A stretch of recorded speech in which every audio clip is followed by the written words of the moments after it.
She is the best-selling author of You Are the Medicine.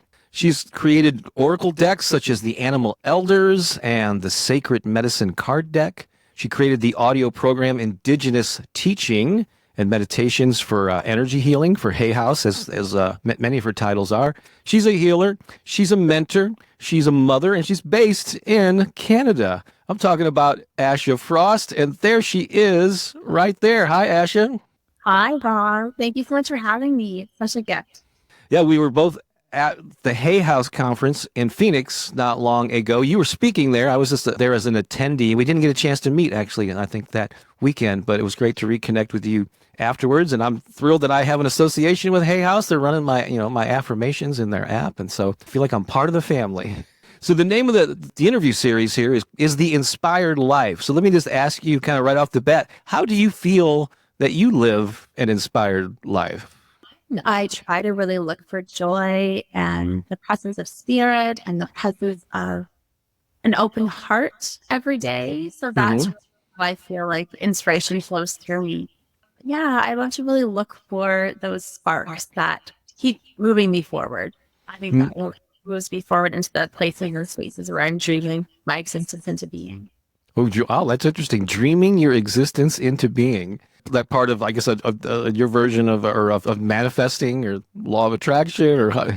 I think that I consider myself a visionary. So anytime somebody even asks me a question, I'll see it as a vision, or I'll see it as a part of the, I guess, maybe collective energy or a spiritual energy or even ancestral energy. It tends to come in that way. And to me, that is dreaming during the day, which I think is something that we have forgotten or we've been colonized away from.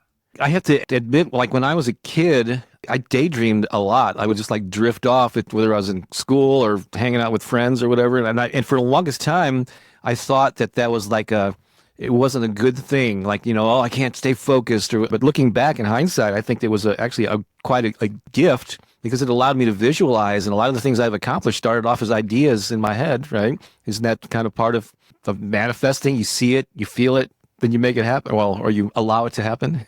I think we've all been kind of directed away from, and I use the word colonized because I think many of our bodies have been colonized and our dream time have been colonized and our connection to spirit has been. So even in that way, I think that daydreaming or imagining, even doing like shamanic journeys or meditative journeys, those are ways of dreaming and imagining that I think bring us so much wisdom that we've forgotten to connect. So like when you meet someone for the first time, you're at a party or whatever, and people don't know anything about you, and they ask that age-old question. So what do you do, Asha? How do you respond to that? Oh my goodness, that's such an interesting question. It's funny because, we all evolve, right? So in the past, we would say, well, I am a healer and a mentor, and now I'm an author. So when I say author, people kind of have this, So now I'd say an author, a speaker, an oracle deck creator, an Indigenous medicine woman. I practiced Indigenous medicine in a private healing practice for almost 2 decades. And I love to say that I am a mama. You said at the beginning. So let's break down the Indigenous medicine woman part of it. So Indigenous, I think a lot of people know what that is, but just in case, what's your definition of Indigenous? Will be different than others, I'm sure. But I'm Indigenous to Turtle Island. I'm Indigenous to so-called Ontario. My ancestors come from so-called Ontario. Nation Agaming and Sup River are where my parents, my mother's family, my father's family come from Ontario. So I'm Indigenous to these lands. Yeah, and it's obviously, it's your the original inhabitants of a given land, as opposed to people that came over in later centuries or more recent centuries. In the United States, it's often referred to as Native Americans. I know some in Canada, it's often referred to as First Nation? Yeah, and you come from a long lineage of that in your neck of the Canadian woods. Oh, yeah. And when you say medicine woman, which I know is a term that is associated with Native American cultures or shamanic type of things, you hear the medicine man, medicine woman. If someone is not really sure what that is, how do you define that? No. Again, I think it's so personal because the way that my medicine expressed itself is I practiced homeopathy for 15 years, which is an energy medicine that helped a lot of folks with mental, emotional things or physical things, autoimmune things. But then I also involved some ceremony and some spirit medicine. So ancestral, spiritual guidance, animal spirit medicine. So we would do journeying, and I give them a remedy. So my medicine woman combination was that. That's why I wrote the book, You Are the Medicine, because I think if we find our medicine, we locate it and we express it in the world, then we're really contributing that beautiful presence and power that we're here to offer. And I love it. Yeah, the title of your book, as you mentioned, is "You Are the Medicine," which I think is wonderful because it's speaking to something that, and it's a common thing that comes up in my work too, is like everybody's looking for things outside of themselves, but really all our answers, all our healing already exists within us, and so we don't have to go out looking for it necessarily. Is that? Am I doing an accurate description of maybe your philosophy on that too? Yeah, I think that it's so important to have guides or facilitators or mentors. I think finding those right people. But in my experience, the ones who have been the most impactful or effective are those who inspire that sort of catalyzing energy or that spark of inspiration and wisdom that comes from within, where you think, aha, I've always known that. I've always felt that. When did your "You Are the Medicine" book come out? What year? 2022, and then my deck came out last. Okay, so you're still a relatively new Hay House author. Congratulations on that. But I have a feeling this is something that you can trace back to your younger years. Like, when did you first realize that these gifts were within you, or that you had something to share that people could get a benefit from? Yeah. I was diagnosed with lupus when I was 17, and it was in that time I was a teenager and I was terrified, and they didn't know what lupus was at the time. So the doctors didn't give me a great prognosis necessarily. They didn't know a lot to say, but they gave me medication, and those medications made me sicker, and I needed to find a different way to heal. So of course, those ancestral wisdom pieces, or the connection to the plant world and the animals and Mother Earth's energy and nourishment, was waiting there for me to help my body heal, to help my spirit heal. And I went on this journey. I went on this journey of rediscovering who I am and my ancestors, the connection, because so much has been broken and fragmented and taken away. So it's been a reclamation that has really put me on my path. And beautifully, it has unfolded from there. I just keep listening to the whispers of my heart and how my ancestors are guiding me. And then I take those action steps, which are really important too. I'm glad you said that, because one of my mottos that I've been using lately is I want a mission to uplift and inspire humanity, one positive thought and one inspired action at a time. And I purposely added the inspired action, as an African proverb says, pray and move your feet, right? I know, but people can get caught up thinking it's just the manifesting, the dreaming, the vision boards, and there's a lot of inspired action behind the scenes.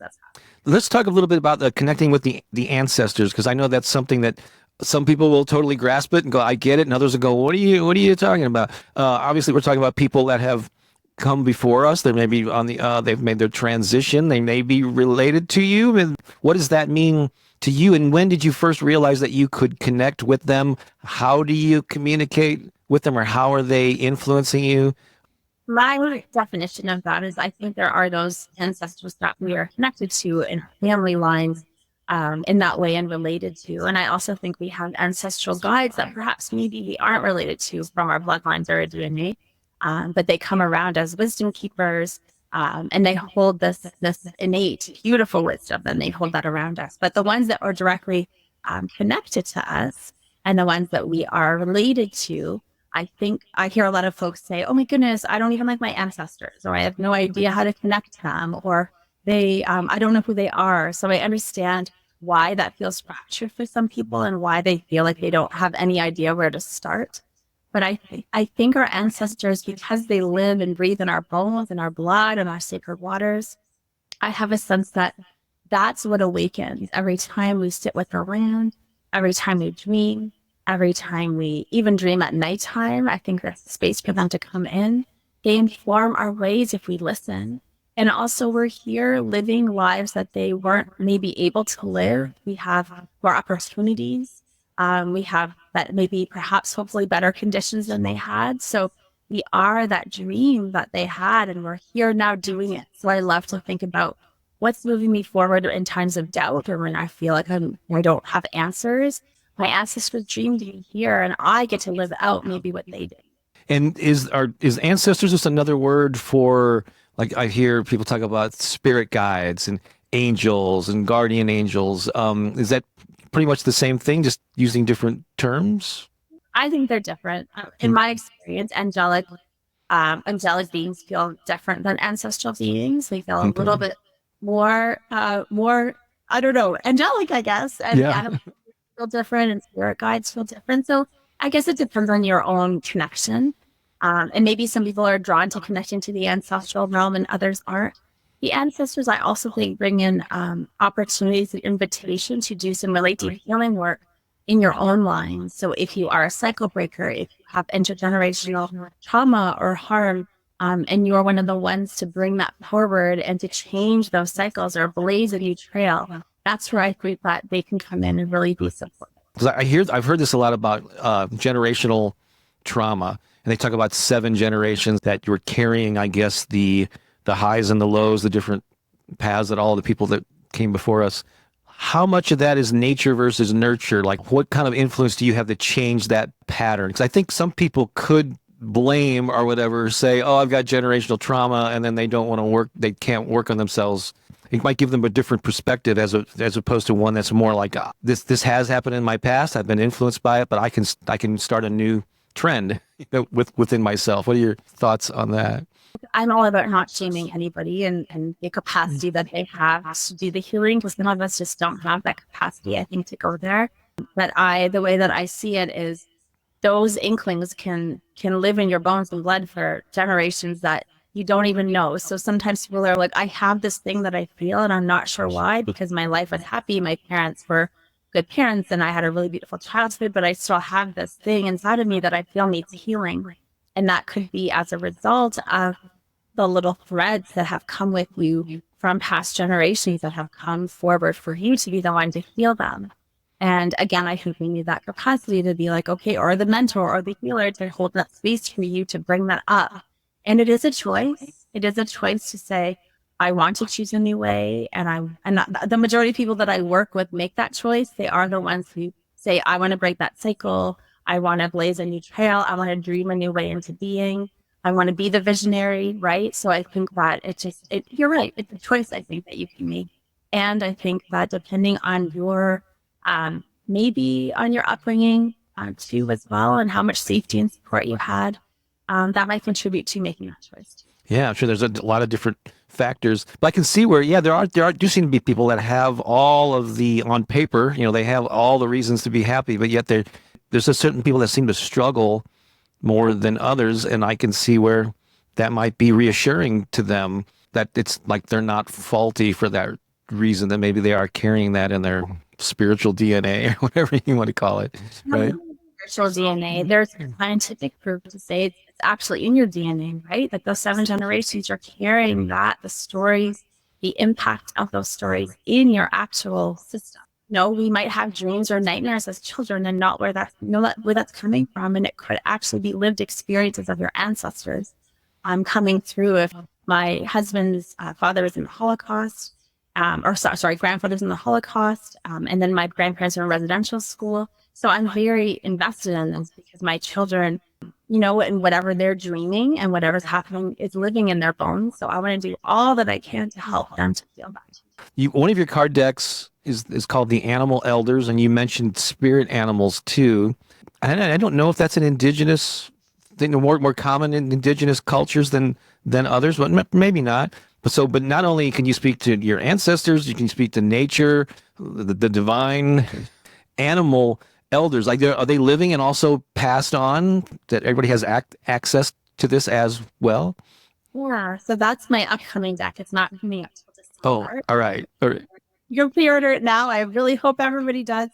So my take on the animal elders was because we have many Indigenous people on Turtle Island have been disconnected and fractured from their ancestors and from their elders even. And traditionally, elders were seen and revered and held up and loved and taken care of and respected. We've lost some of that, I think, in our cultural conditioning. So I wanted to bring back the medicine of the elder. And because some of us don't have connection to those elders anymore, I wanted to make the animal beings that connection to eldership. What is the wisdom they can bring forward for you? And I do think it's accessible to all. I know many cultures have been connected to animal spirits in that way. So that's my take on this new deck and how it's going out in the world, that we can more of access to that eldership through the animal being realm, and they are here. So yeah, so You Are the Medicine, the book is out 2 years ago. Is it the Sacred Medicine card deck that came out last year, right? And then Animal Elders is coming out in the near future, also through Hay House, right? So I know you became a published author just 2 years ago, but tell me a little bit about what led up to that. I got to like two purposes with this interview series. I really want to find out about people's stories and their philosophies and their mission in life, how they live an inspired life. But also being an entrepreneur myself, I like to know sort of like the behind the scenes. So what happened in leading up to that book? Were you offering different like mentoring, or were you leading circles, or what? Tell me a little bit about that journey and packaging, I guess, these gifts that you have and starting to share it. So as I shared, I had a private practice. I opened that when I was 27 as a homeopath and then spiritual healer. And that just invited in a whole bunch of different opportunities. I mean, I really worked hard to start that practice. It wasn't an easy thing to do. But eventually I got really well known in the community and started to offer healing circles and meditation classes, bigger workshops. And that was lovely. Until again, I always reach this kind of time of burnout where I'm like, okay, something needs to shift here. And I felt this calling to start an online membership, reach a global community. So I did that right when the pandemic hit, around that timing. And at that same timing, right before that, the opportunity came in. Hay House was running a diverse wisdom contest to try to increase the diversity of their authors. And so this friend of mine said, I think that you should enter and you should write this essay for Hay House and see if you can get a book published by them. So I won a spot to their writer's workshop, and there was 16 of us that won spots there. And then we all had to go home and write a book proposal. And I took that seriously. I took that to heart, and I thought, this is my chance. This is my chance to be with it. I mean, I've been watching Hay House since my early 20s when I was diagnosed with this, trying to heal myself, reading all the books, buying all the decks, doing all the things. So it's been in my vision for the last 25 years. Wow. And I won a book deal. So that's pretty amazing. You must have written one heck of a book proposal. Had a great story. Actually gave it to two of us, which is really lovely. I felt like I'm going to go all in on this. So that's why I talked about the inspired action. We got home in October and I started on that proposal right away. It was due in April, and I worked really hard on it because I had this vision that if it wasn't going to be there, it would be somewhere else. But I'm so grateful for that. Yeah, we actually have that book here because my wife Pookie purchased it. I wish I had it to hold up here, but it's in the other room. And there it is. Yeah, that's the card deck though, right? Yeah, the Oracle cards. Yeah. I'm always curious about people's entrepreneurial journey. And as you mentioned, it's often an evolution. It's not like you just set it and forget it. You rise and you evolve to a certain level. Like you said, you either burn out or you just are itching for something new, a new way to serve. Did you ever have any, like a lot of people that are in heart-centered businesses or creative? So I've dealt with a lot of creatives and musicians and authors and stuff over the years. And a lot of times they have this hesitancy or resistance to charging for things. Did you ever wrestle with that when you first, I can offer these things and people can pay me for them? Well, I'd say no, because I had to work around a lot of cultural understandings around charging, because Indigenous healers or medicine people are not supposed to charge money. Mm. So I made it really clear really fast that I was offering this medicine to the world and I was worthy of being paid. So I'd say the early years was a lot of inner work around that. So when people would say to me, I would do this for free, I would say to them, oh, I wouldn't.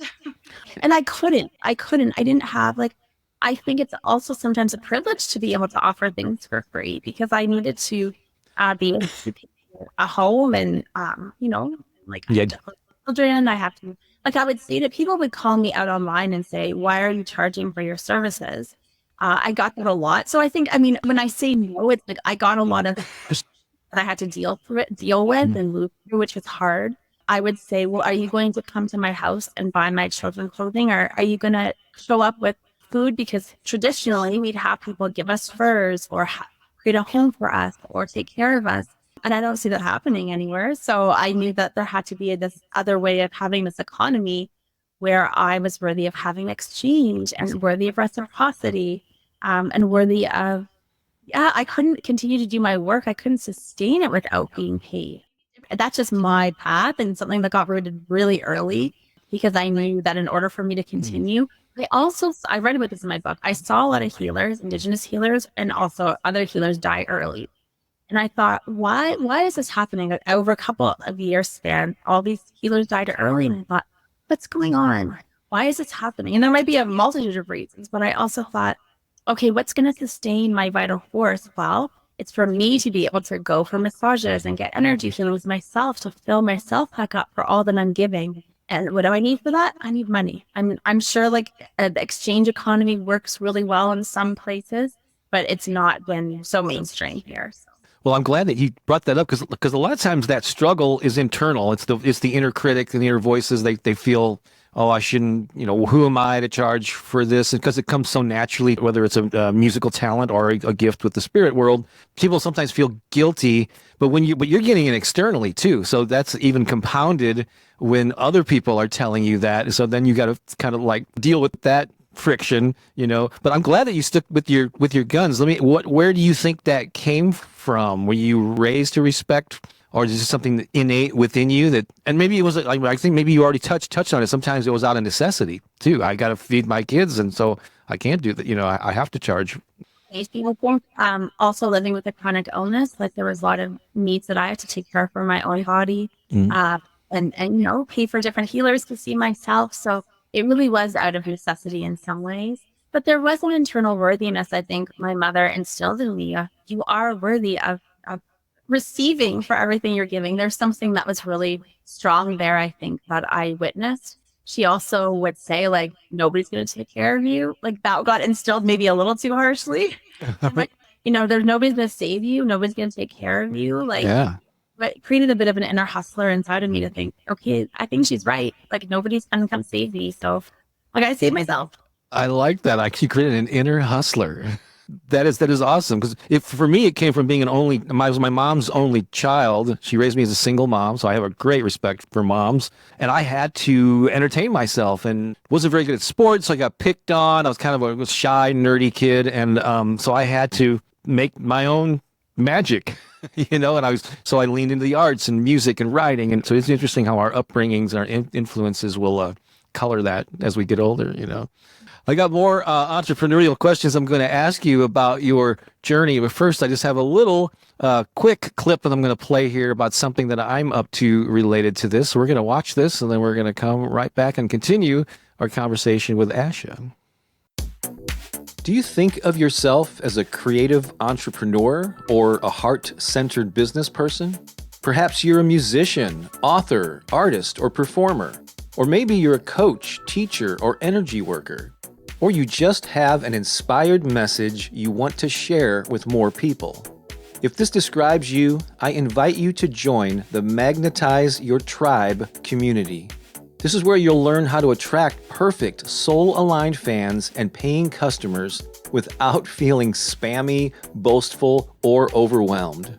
I'll share the principles that allowed me to grow my YouTube channel to hundreds of thousands of subscribers, and the lessons I've learned from publishing 16 books, attracting a sizable online following, and being self-employed for the past 20 years.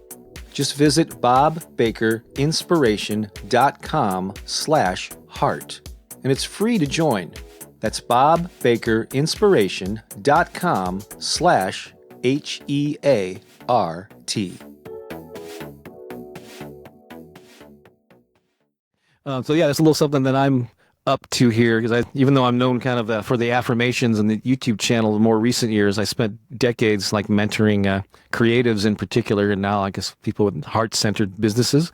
So let's talk a little bit more about that. Like, what are your current business model? What are the things that you're offering? Like on your website, when I go there, you list like mentorship, speaking, there's different programs, and I know this stuff evolves, but what's the current array of things that you offer the world? Yeah, well, right now I have like a monthly membership that went along with the cycle of my book. So it's a 13 moon journey that my book takes you through. So I have a full moon ceremony. It's like a membership. I invite people in every season that they can join. And we were almost in our first year actually together. And I had that other membership. It was called Sacred for almost 3 years. And it was just too much. So I actually simplified this and brought it down to, I realized that people get overwhelmed really quickly. And I realized, and people would say that, right? But I didn't realize until I was in it that, yeah, you can't over offer things and you can't bombard people with things, and to do it more simple is going to be better. So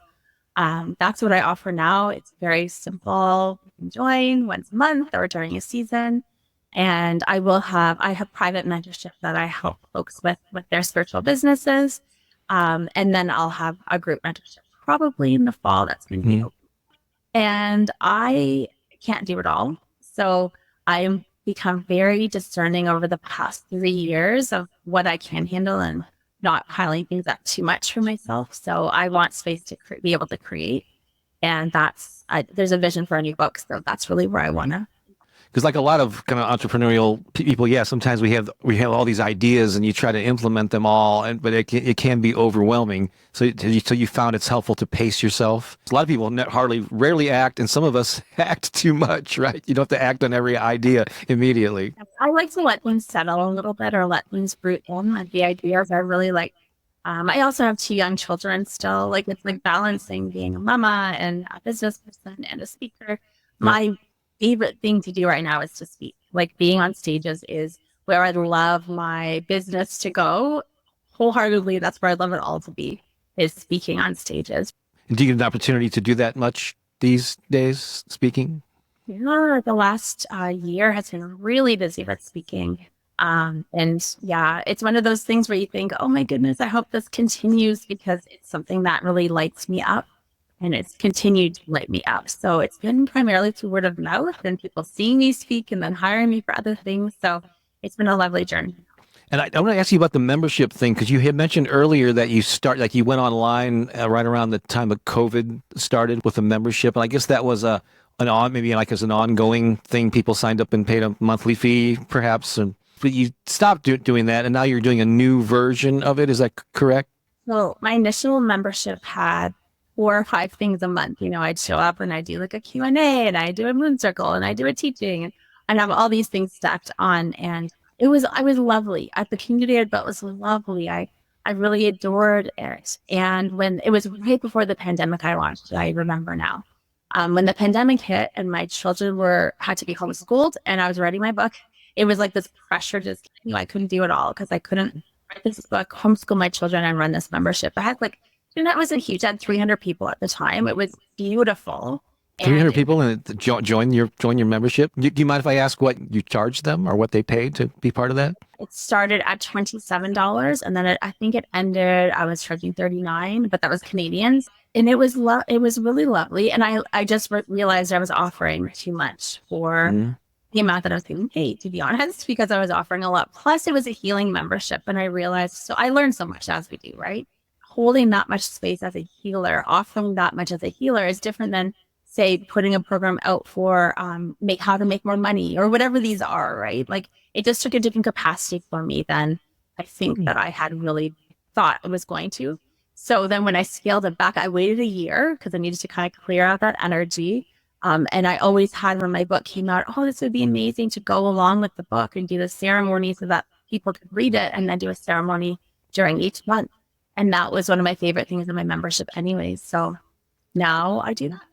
So the new thing is based on the 13, cycles of the moon, or what? 13 full moons. There's 13 moon cycles. Oh, throughout the year. Oh, all right.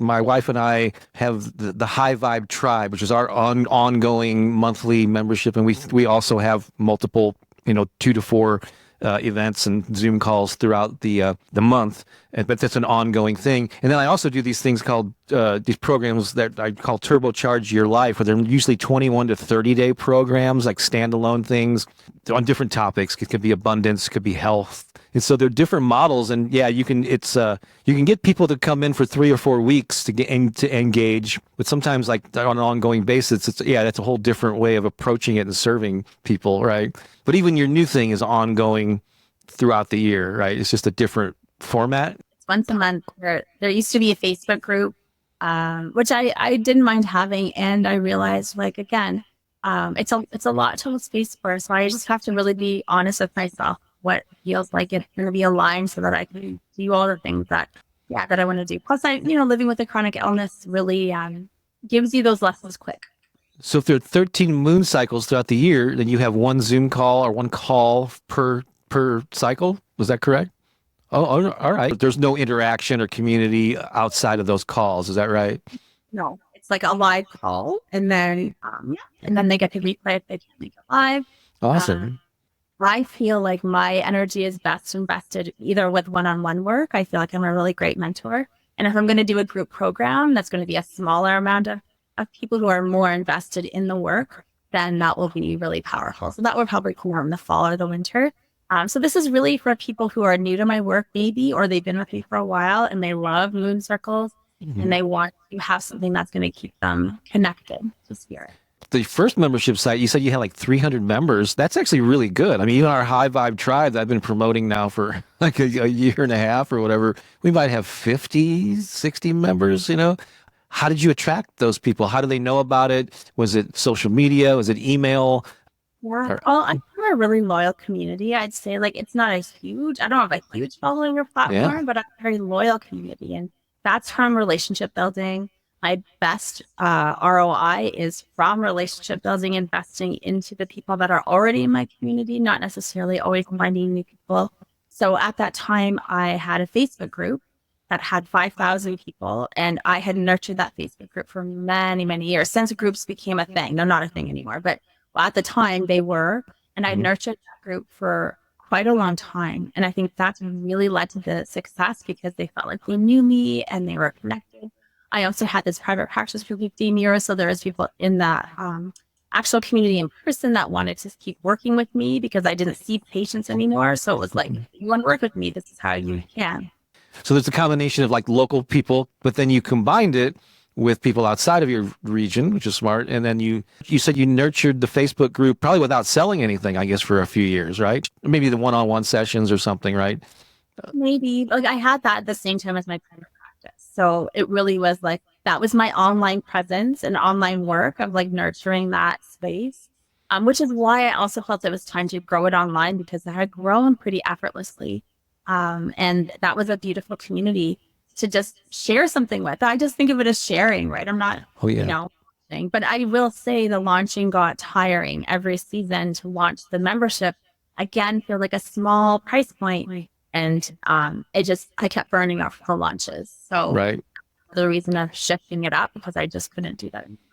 I know. So you said you have a small following, but 5,000 people in the Facebook group was actually pretty darn good, and getting 300, for a membership site. So yeah, you do have a loyal following. Because I'm sure there's a lot of people that'll be listening to this. Is my hope that we're providing some inspiration and some insight into people watching this may have a gift that they want to share. It's very confusing when you're early on in that journey. How do I attract people? But that nurturing the relationship is so key, whether it's in person or it's online. And so thank you for sharing that.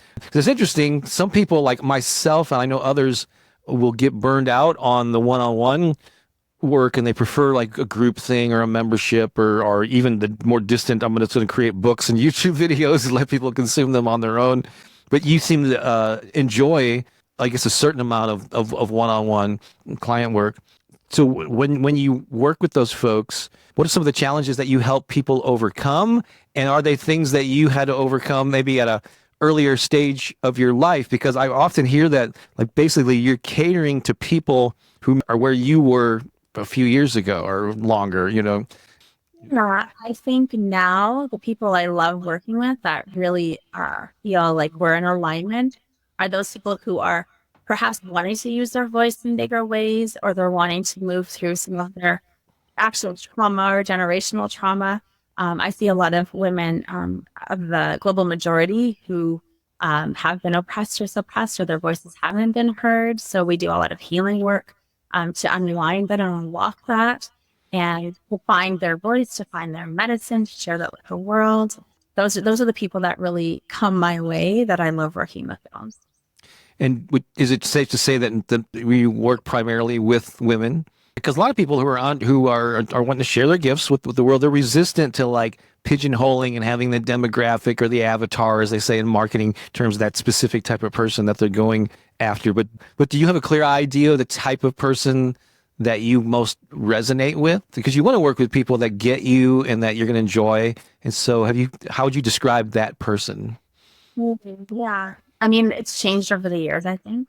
But right now, it's people who want to take inspired action. I think I've had I don't want to like say anything bad about the past people, but it's like people who, I think there's a lot of dreamers and visionaries in the world. And I think it's such a beautiful gift to have that. But I love those people who come in and they're like, I'm ready to do the thing. Because I think my best work as a mentor is troubleshooting when the thing is happening. So when you're about to get on the stage, when you're about to do that Instagram live, when you're feeling scared, when you're feeling like not good enough after you've done a workshop and you feel like something went wrong, like I love the troubleshooting of the thing when you're actually in it, versus just, well, I want to do this, and just have that dream go on forever and ever. I'm sure that there's some people that are so good at mentoring that phase, but I love the phase of when people are in it and there's things rising and stuff that we can work with. We'll wrap this up pretty quick here, but it's inspired me to ask you, what is some of your best advice for people that are at that stage? They've been visioning, they're ready to step out. Sure, they're feeling a little bit of fear, but they're ready to move forward in spite of it.